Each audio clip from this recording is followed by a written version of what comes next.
बिस्मिल्लाहिर्रहमानिर्रहीम, अस्सलाम वालेकुम। मैं हूं ईसा नकवी। बीबीसी ने लिखा, बीबीसी का आर्टिकल का बेसिकली जो टाइटल है वो टाइटल भी यही है कि वो चीज़ जो खलीजी ममालिक को ईरान के खिलाफ जवाबी कार्रवाइयों से रोक रही है। अमेरिका और इसराइल की ईरान के खिलाफ जंग के दौरान तेहरान मशरिक वुस्ता में मिसाइल हमले जारी रखे हुए है।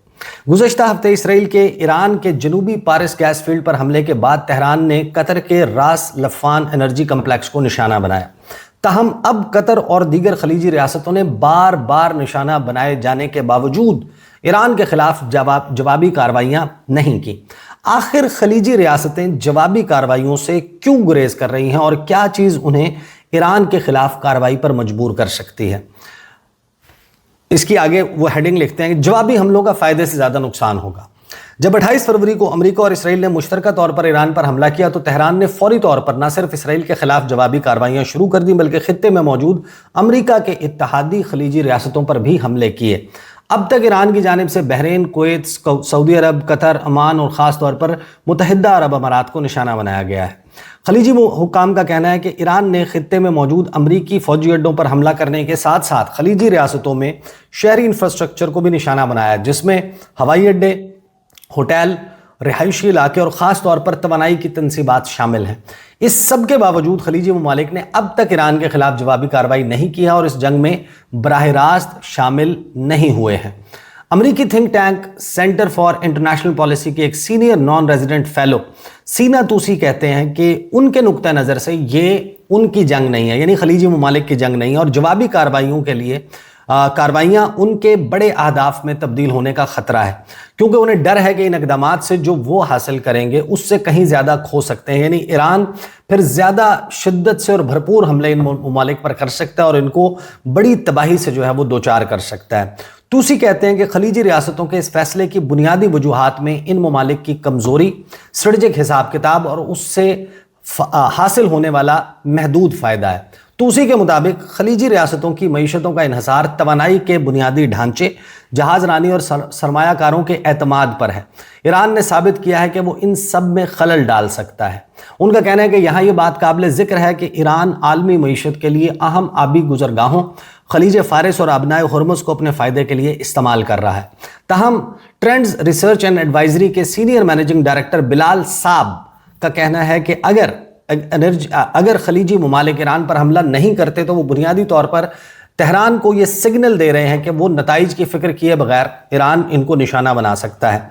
बिलाल साहब पहली ट्रंप इंतज़ामिया में पेंटागन के एहलकार भी रह चुके हैं। मुख्तसर मुद्दत में पलट कर वार करने का मकसद ईरान को अपने हमले रोकने पर मजबूर करना है और इसका तवील मुद्दती मकसद मुस्तकबिल में ईरानी जारियत के खिलाफ किसी हद तक मज़ाहमत पैदा करना है। उनका कहना है कि इन जवाबी कार्रवाइयों के संगीन खतरात भी हो सकते हैं, क्योंकि अभी तक ये वाज़ेह नहीं हुआ कि खलीजी ममालिक की तरफ से कोई भी हमला जंग पर किस हद तक असरअंदाज होगा या हिकमत अमली के लिहाज से दानिशमंदाना कदम होगा भी कि नहीं। किंग्स कॉलेज लंदन में डिफेंस स्टडीज़ डिपार्टमेंट में बैनुल अक़वामी सलामती के लेक्चरर रोब गेस्ट का कहना है कि खलीजी रियासतों में इसराइल और ख़ित्ते के लिए उसके मकासद के साथ ख़ुद को मुंसलिक करने के हवाले से भी हिचकिचाहट पाई जाती है। ये जो रीज़न बता रहे हैं इनमें बहुत सारे रीज़न्स हैं जो बड़े वैलिड रीज़न्स हैं, लेकिन बहुत ही अहम तरीन पहलू जो है वो इसमें मिसिंग भी हैं। वो कहते हैं कि ऐसा तासुर पाया जाता है कि इसराइल ने अमेरिका को इस जंग में घसीटा है। इराक जंग के साए अब भी खित्ते पर मंडला रहे हैं। वो 2003 से ऑनवर्ड जो कुछ हुआ था और जिस तरीके से रीजन डिस्टेबलाइज हुआ था, बीबीसी अपने इस आर्टिकल में लिखता है कि वो भी एक वजह है कि जो खलीजी ममालिक हैं वो जवाबी कार्रवाइयों से गुरेज कर रहे हैं। फिर अमेरिका पर अदम एतमाद मगर अस्करी इन्हसार बरकरार। पिनफोल्ड कहते हैं कि अगरचे खलीजी ममालिक अमेरिका और इसराइल की जानिब से शुरू की गई जंग से नाखुश हैं और उसे गैर वाज़ेह अहदाफ पर मबनी एक खुला अस्करी ऑप्शन समझते हैं, मगर अमली तौर पर वो अब भी अमरीकी अस्करी मदद के बगैर अपने दिफा का तसव्वुर नहीं कर सकते। अमरीकी फौजी अड्डे, इंटेलिजेंस, मालूमात का तबादला और अमरीकी फ़िज़ाई दिफाई निज़ाम आज भी इन ताल्लुकात की बुनियाद हैं। खलीजी ममालिक के हुकाम के मुताबिक ये अमरीकी फ़िज़ाई दिफाई निज़ाम ही है जो इन ममालिक को ईरानी मिसाइल हमलों से बचने में मदद फराहम कर रहा है। पिनफोल्ड कहते हैं कि सियासी सतह पर सवालात ज़रूर उठ रहे हैं, मगर अस्करी सतह पर यह ताउन آزمائش کے باوجود مؤثر ثابت ہوا ہے۔ امریکہ کی جانب سے حالیہ حملوں کے بعد اس جنگ کے مختلف مقاصد بیان کیے گئے ہیں، جس میں ایران کی جوہری صلاحیت کو ختم کرنے سے لے کر رجیم چینج جیسے اہداف شامل ہیں۔ تاہم خلیجی ریاستوں کے نزدیک اس بحران کا واحد حل مذاکرات ہے۔ کسی معاہدے اور سمجھوتے کے ذریعے ہی اس بات کو یقینی بنایا جا سکتا ہے ایران کسی بھی خلیجی ملک کو نشانہ نہ بنائے۔ پھر خطے میں تقسیم اور ایرانی حکمت عملی کے حوالے سے یہ بات کرتے ہیں، اور ٹورڈز دی اینڈ وہ یہ کہتے ہیں کہ کیا ایسی چیز ہے جو ان ممالک کو، خلیجی ممالک کو جوابی کارروائی پر مجبور کر سکتی ہے، جس میں وہ یہ کہتے ہیں کہ جب ان کو لگے گا کہ ہماری حکومتیں جو ہے یا ہماری کنگڈمز، ہماری بادشاہت جو ہے وہ خطرے میں ہے، تو پھر شاید یہ جوابی حملہ کریں، یا ان کے ہاں جو انفراسٹرکچر ہے، انرجی انفراسٹرکچر، وہ ہٹ ہوتا ہے۔ لیکن ابھی انرجی انفراسٹرکچر ہٹ ہونے کے بعد بھی، خاص طور پر راس لفان جو ہے وہ ہٹ ہوا، the biggest LNG terminal in the world، وہ نشانہ بنایا جاتا ہے۔ حبشان فیلڈ جو ہے متحدہ عرب امارات میں، اس کو نشانہ بنایا جاتا ہے۔ راس تنورہ جو ہے وہ نشانہ بنتی ہے سعودی عرب میں۔ بحرین میں جو ہے وہ نشانہ بنایا جاتا ہے۔ ڈی سیلینیشن پلانٹ بھی، اس کو بھی نشانہ بنایا جاتا ہے۔ اس کے باوجود یہ ممالک جو ہے وہ کارروائی نہیں کر رہے۔ تو ظاہر ہے کہ یہ انالیسس جو ہے وہ اس کو بیسیکلی جو ہے وہ اس کے اوپر مبنی ہے کہ ان کے مطابق کیا وجوہات ہیں۔ اب میں ظاہر ہے کہ اس حوالے سے دو تین باتیں جو ہیں وہ میں ایڈ کروں گا کہ مجھے کیوں لگتا ہے کہ یہ ممالک جو ہیں وہ اپنا حق دفاع استعمال نہیں کر رہے۔ اس کی پہلی اور بنیادی وجہ تو یہ ہے کہ یہ ویکر گراؤنڈ پر موجود ہیں۔ ایران جو حملے کر رہا ہے، سب کو معلوم ہے کہ ان ممالک میں امریکی فوجی پریزنس موجود ہے، اور ان ممالک کی مرضی اور منشا کے بغیر اسرائیل کے لیے، امریکہ کے لیے، دونوں کے لیے ایران کے اوپر حملے کرنا ممکن نہیں ہے۔ ان کی فضائی حدود کا استعمال کیے بغیر جب آپ جنگ کی سچویشن میں ہوتے ہیں، اسرائیل اور ایران کی سرحد نہیں ملتی، امریکہ اور ایران کی سرحد نہیں ملتی۔ جو aircraft carrier USS Abraham Lincoln ہے، وہ انڈین اوشن میں پیچھے دھکیلا جا چکا ہے۔ تو پھر ان کی جو ریفیولنگ آپریشن ہے، یا ان کو ریئل ٹائم ریڈار کا ڈیٹا ہے، وہ کہاں سے مل رہا ہے؟ یہیں پر موجود ہے وہ سارا نظام جس کے تحت یہ سب کچھ ہو رہا ہے۔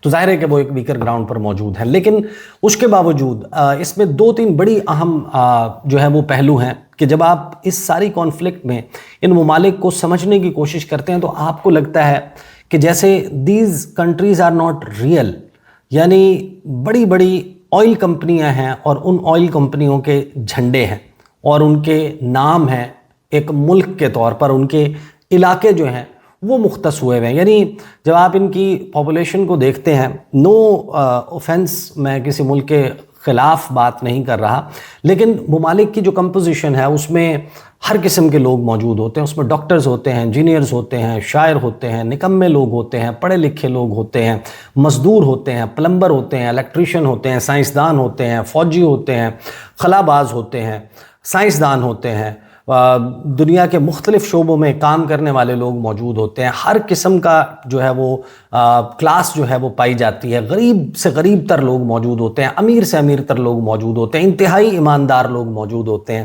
انتہائی کرپٹ لوگ موجود ہوتے ہیں۔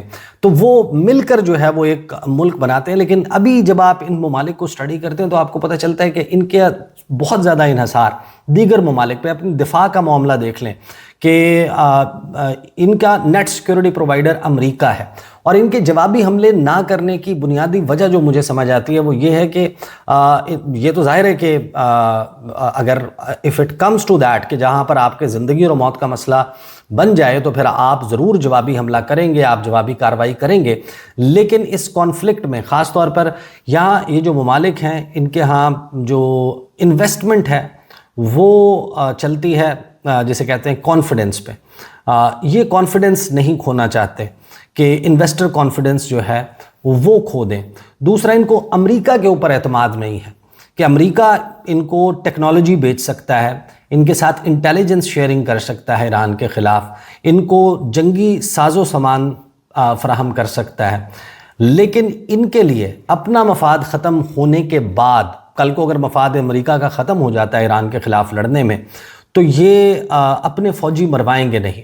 کسی بھی خلیجی ملک کے لیے امریکی فوج اپنا سینہ پیش نہیں کرے گی۔ ڈونلڈ ٹرمپ کی فوج नेतन्याहू की फ़ौज अपना सीना सामने नहीं रखेगी कि ईरान के ऊपर अगर आपने इन ममालिक पर हमला करना है तो हमारी लाश से गुजर कर जाना होगा। एक तो ये वजह है कि इनको अमेरिका के ऊपर एतमाद नहीं है कि वो हमारा दिफा किस हद तक और कब तक करेगा। अगर अमेरिका के मामलात तय हो जाते हैं और वो ईरान के ऊपर फ़ौज कशी जो है वो छोड़ देता है, तो फिर ईरान के हमारे ऊपर होने वाले हमलों के लिए अमेरिका जो है वो लेस इंटरेस्टेड हो सकता है। तो एक तो ये वजह है। दूसरा, जब आप देखते हैं कि एक बड़ी जो है वो डिपेंडेंस है इन ममालिक की, जब आप इनकी पॉपुलेशन को चेक करते हैं, आई नो कि एक बड़ा सख्त जुमला था जो मैंने बोला कि these are not real countries. उसकी वजह है, जब आप इनकी जो पॉपुलेशन है, जब आप पॉपुलेशन को स्टडी करने की कोशिश करते हैं, समझने की, या ईरान के साथ उसका कंपैरिजन करते हैं, तो आपको बड़ी हैरानी होती है। सऊदी अरब तो बड़ी हद तक जो है वो फिर भी दीगर ममालिक से बेहतर है, लेकिन मुत्तहिदा अरब अमारात का जब आप एनालिसिस करते हैं, आप कतर का एनालिसिस करते हैं, तो ये दो मुल्क ऐसे हैं जहाँ की जो इंडिजिनस पॉपुलेशन या जो सिटीजन्स हैं वो 10% है of the total population of the country, यानी कि 90% लोग जो हैं उनकी डिफरेंट कौमियतें हैं, डिफरेंट ज़बानें हैं, डिफरेंट कल्चर्स हैं, वो कहीं और से ताल्लुक़ रखते हैं। कोई पाकिस्तान से है, कोई अफ़गानिस्तान से है, बांग्लादेश से हैं, श्रीलंका से हैं, इंडिया से हैं। एक्सपैट्स की तादाद बहुत ज़्यादा है। फॉर एग्ज़ाम्पल आप सिर्फ अंदाज़ा लगा लें कि कतर जो है, कतर की टोटल पॉपुलेशन 31,20,000 के करीब है 2024 के मुताबिक, जिसमें 85% 2008 के मुकाबले में इजाफा हुआ है इकोनॉमिक ग्रोथ की वजह से। अब ये पॉपुलेशन कैसे बढ़ी है ओवरनाइट? रफली 71 से 72% मेल्स हैं, यानी एक डिसप्रोपोर्शनेट गैर मुतनासिब आबादी है कतर में, जिसमें फॉरेन वर्कर्स हैं। सिटीजन्स टोटल 10% हैं अपनी टोटल आबादी के मुकाबले में, यानी कि रफली आप समझें कि 31 लाख में से 3 लाख जो हैं वो कतर के शहरी हैं। बाकी आप समझ लें कि 28 लाख के करीब वो हैं जिनका कतर के साथ कोई ताल्लुक़ नहीं है। उनकी अपनी फैमिलीज़, उनके ख़ानदान, उनकी बचपन की याददाश्तें, उनका जो है वो जीना मरना कुछ और ममालिक में है। तो ये ममालिक जो हैं ना जो है वो अपने वॉशरूम्स की सफाई करने के लिए, लेबर जो है ब्लू कॉलर जॉब्स के लिए, इवन टू सम एक्सटेंट जो टेक्निकल वाइट कॉलर जॉब्स हैं उनके लिए डिपेंडेंट हैं किसी और मुल्क पर। तो इनकी अपनी आबादियाँ और अपना रकबा उस हवाले से बहुत कम है। फॉर एग्ज़ाम्पल मुत्तहिदा अरब अमारात की जो टोटल पॉपुलेशन है वो 11.57 मिलियन है, यानी कि 1,15,70,000 के करीब इनकी टोटल पॉपुलेशन है, जिसमें जो एक्सपैट्रिएट्स हैं उनकी तादाद इतनी ज़्यादा है 10.24 मिलियन जो हैं, यानी 1 करोड़ से ज़ायद इसमें पॉपुलेशन जो है वो दीगर ममालिक से है। इनकी अपनी पॉपुलेशन 1.33 मिलियन है, यानी कि 13 लाख जो है वो अपनी आबादी है। और फिर जब आप मेल और फीमेल का कंपैरिजन देखते हैं तो मेल फीमेल कंपैरिजन जो डिफरेंस है वो बहुत ज़्यादा है। फीमेल पॉपुलेशन टोटल 4.3 मिलियन है, जबकि मेल पॉपुलेशन 7.5 मिलियन है, यानी एक मेल डोमिनेटेड जो है वो सोसाइटी है। फिर जब आप देखते हैं बहरीन का पॉपुलेशन देखते हैं तो टोटल पॉपुलेशन 16 लाख के करीब है, जिसमें 46% जो हैं वो बहरीनी हैं, जबकि 53.4% जो हैं वो एक्सपैट्रिएट्स हैं। फिर आप सऊदी अरब का देखते हैं तो सऊदी अरब का भी जो है वो 35.3 मिलियन जो है वो टोटल पॉपुलेशन है, जिसमें सऊदी नेशनल फिर भी बड़ी बड़ी तादाद है कि 19.6 मिलियन जो हैं वो नेशनल्स हैं, जबकि 13.4 मिलियन लोग जो हैं वो 1,34,00,000 के करीब जो हैं वो एक्सपैट्रिएट्स हैं, दीगर ममालिक से ताल्लुक़ रखने वाले हैं। फिर जब आप ईरान के साथ कंपैरिजन करते हैं तो ईरान की 9,30,00,000 के करीब जो है वो आबादी है, और तकरीबन सारे के सारे लोग अदर देन रेफ्यूजीज़ जो अफ़गानिस्तान से फिर इराक से आने वाले रेफ्यूजीज़ हैं, उसके अलावा फिर वहाँ पर आपको हर किस्म के लोग मिलते हैं, जो मैंने आपको बताया कि आपके पास हर क्लास मिलती है। और इन तमाम तर पाबंदियों में ईरान ने जकड़े जाने के बाद آپ اگر وزٹ کرتے ہیں تو وہ اپنی ضرورت کی چھوٹی سے چھوٹی چیز سے لے کر بڑی سے بڑی چیز جو ہے وہ خود بناتے ہیں. آج ایران کے میزائلوں کے اوپر پوری دنیا میں بات ہو رہی ہے کہ اتنی پابندیوں میں جکڑا ہوا ملک ایران ہائپر سونک میزائل، ایسے میزائل کیسے بنا سکتا ہے جو دنیا کے سب سے سوفسٹیکیٹڈ ایئر ڈیفنس سسٹم اس کو روکنے میں ناکام نظر آتا ہے. تو یہ وہ ممکنہ وجوہات ہیں. اور پھر ظاہر ہے کہ اسلامی دنیا میں جو پاپولیشن ہے، جو لوگ ہیں، عوام ہیں، وہ اس سارے معاملے میں واضح طور پر امریکہ کو اور اسرائیل کو جارح سمجھتے ہیں، ظالم سمجھتے ہیں، ایران کو مظلوم سمجھتے ہیں، اور ایک ایسا ملک جس کے اوپر اگریشن کیا گیا ہے. ایسی جنگ میں حملہ آور ہونا کسی بھی ملک کو سوٹ نہیں کرتا، کیونکہ ایسا کوئی بھی اقدام آپ کو ان کی صف میں کھڑا کر دے گا جو حملہ آور ہیں. ایک ایسا وقت جب پورا Europe, NATO, Canada, five eyes alliance, Quad, کوئی بھی امریکہ کی اور اسرائیل کی اس جنگ میں شامل نہیں ہو رہا، تو بڑا سیٹ بیک ان کے لیے ہو سکتا ہے کہ اگر یہ اس جنگ میں کود پڑتے ہیں. البتہ اس کے باوجود ڈونلڈ ٹرمپ وہ نادان دوست نکلا جس نے ان ممالک کے اس جنگ میں اپنے ساتھ ہونے کے حوالے سے بات کر دی. انہوں نے ابھی تک اس کو ڈینائی نہیں کیا. یہ ڈیٹیلز ہیں، انشاءاللہ اگلی ویڈیو میں پھر ملاقات ہوگی. اجازت دیجیے، اللہ حافظ.